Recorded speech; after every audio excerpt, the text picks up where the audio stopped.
Face à la flambée des prix de l'énergie, l'Europe est-elle sortie de la paralysie? À Bruxelles, après 12 heures de négociations, les 27 ont affiché un front uni et apporté leur soutien aux propositions de la Commission pour réduire la facture. Faire baisser les prix, nous sommes déterminés.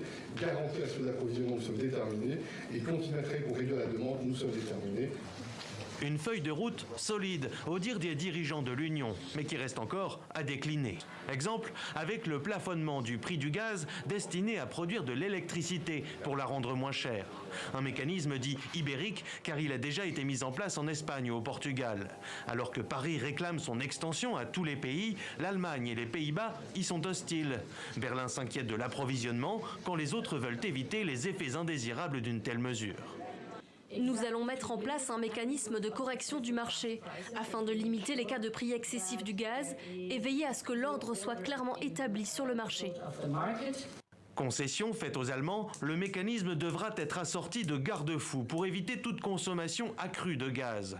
Il devra aussi éviter que l'Union ne subventionne de l'électricité qui serait finalement exportée vers des pays voisins.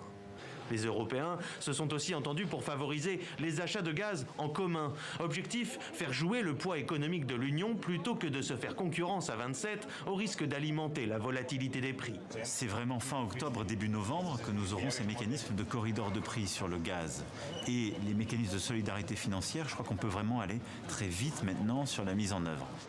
Une solidarité financière qui pourrait aboutir à la mise à disposition d'environ 40 milliards d'euros afin de permettre aux États membres d'aider les personnes les plus touchées par la crise énergétique.